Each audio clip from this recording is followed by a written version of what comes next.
quarterbacks will be on the field today trying to push their team to victory. It's Lutz, Colts, going up against Wilson, Seahawks.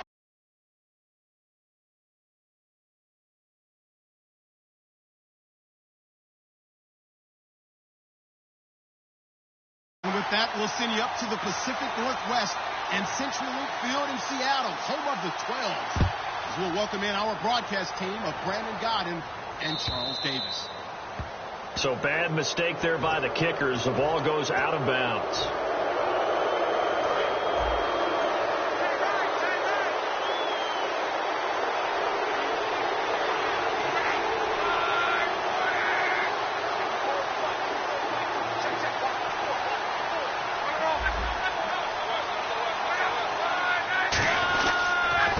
Hands this one off to Gore. And he'll get this up past the 45.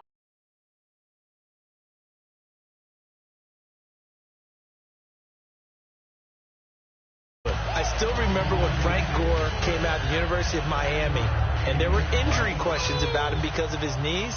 Guess what? He just had his 9th 1,000-yard season in 2016 with Indianapolis. Yeah, that's something. It's an Indianapolis Colts franchise that the last few years has really struggled with guys running the football.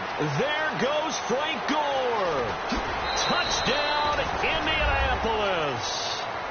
Frank Gore, 53 yards. And the Colts are going to take a first-quarter lead. You talk about explosion plays. There's one pretty much right out of the gate. And now they get to ride a wave of emotion, momentum, everything. Just as you described, right out of the gate, big sprint, touchdown. They're excited. But on the other side, they've got to guard against a major letdown because they hit them right in the gut with that one. And now you start to question yourself a little bit when you give up a touchdown on the opening drive. And this will not be returnable. It's out of the back of the end zone for a touchback.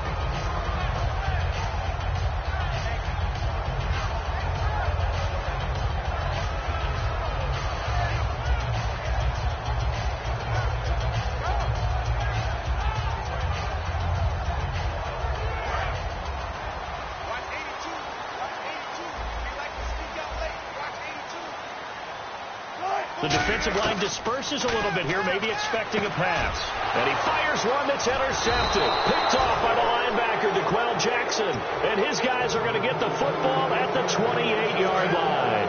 And the possession switches to Indianapolis. Here come the Colts. As you look forward for them, after 3 11-5 campaigns, back-to-back 8-8 seasons, missing the playoffs. But it appears Chuck Pagano will be the head coach again.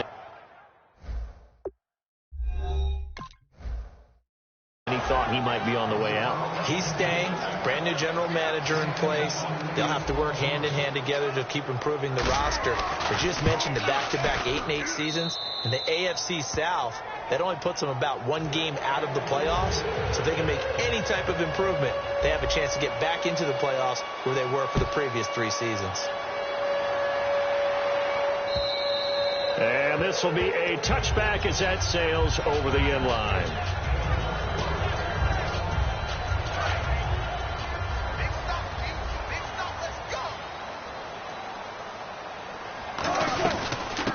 Thomas Rawls with his first carry.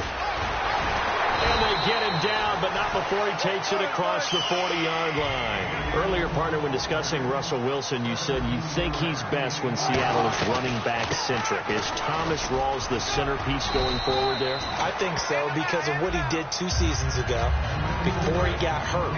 Because he runs that offense the way they want it run. One cut, downhill, get upfield, and Thomas Rawls is perfect for that. If he stays healthy, that allows Russell Wilson now to throw the play action, the bootleg passes that really hurt other teams defensively. And Rawls has youth on his side, just 23. You know, Charles, for Graham, so much concern early in the season about whether he'd be ready to play this year, what would happen recovering from the tendon. Not only was he ready, he played every game this season for Seattle. And it wasn't just the injury concern with Jimmy Graham. It's how Seattle runs their offense. Remember, when he was in New Orleans, he could expect a ton of passes to come his way. But in Seattle, that number was going to be reduced. Would he be able to maximize what they were going to throw in his direction? And he certainly did this year, 65 catches. 65 catches, just shy of 1,000 yards, 6 touchdowns, too. He goes for 18 there as the drive will continue.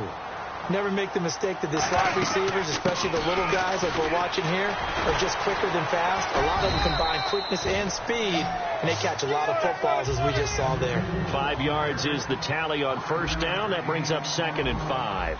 And that's exactly what you want on a first down run. Pick up 5 yards, bring up 2nd and 5.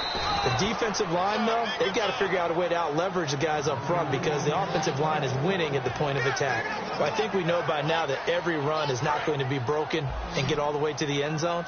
But these short ones still have their value. You can still set up your play action and throw the football. You control the clock because you have the ball and they don't.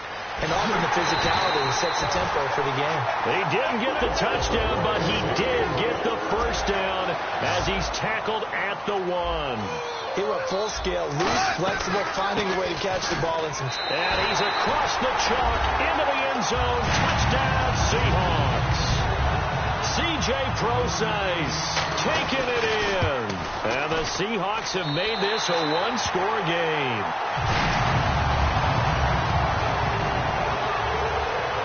Hauschka now to send this one away following the score.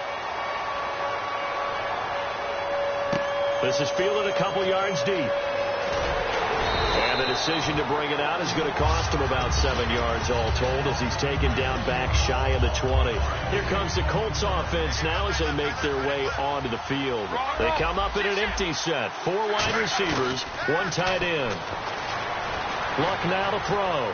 On the move to his left. Now he's going to let it go deep. They've got his man complete. And he takes it all the way down to the 32. A big play there for Indy. And even 50 yards. As far as I'm concerned, Andrew Luck can do it all. I mean, he's an underrated runner. Toughness in the pocket. Strong. Now a battle for the football. It's caught. It's a touchdown.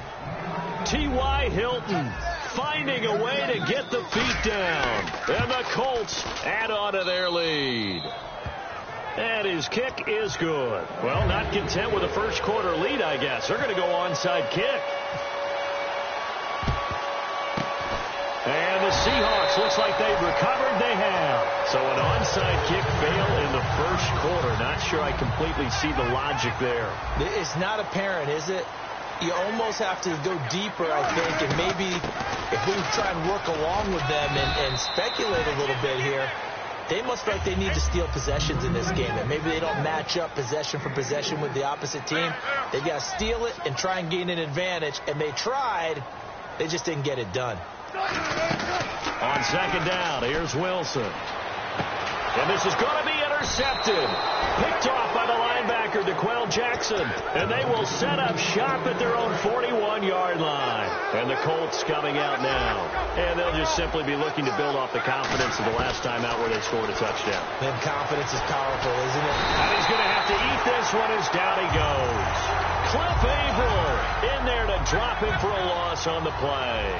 Well, they were coming out of the 4-3 defensively. Pressure coming off that right side from the DN. And that's the blind side of most quarterbacks. If you're right-handed, that's the side you don't see quite as well. And that's why you rely on your left tackle, maybe your highest-paid offensive lineman, to take care of you. In this situation, that didn't happen. They got 18 yards out of that one, and it gets them a new set of downs. We talk about mobility on quarterbacks all the time. Here's where it really pays off. Able to move, evade, and is accurate throwing on the run and picking up a first down. And his throw here's incomplete. T.Y. Hilton, the intended receiver. And it's second down.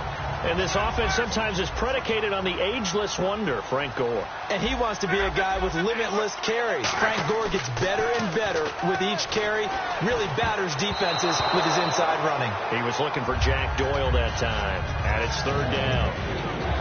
And a look at Seattle's defense.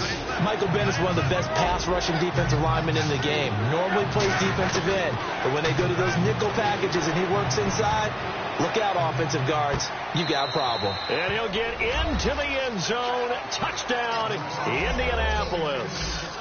T.Y. Hilton with his second touchdown of this opening quarter. And the Colts are able to grow their lead. He knocks it through. It's 28-7. Now after the touchdown, here's Pat McAfee to kick.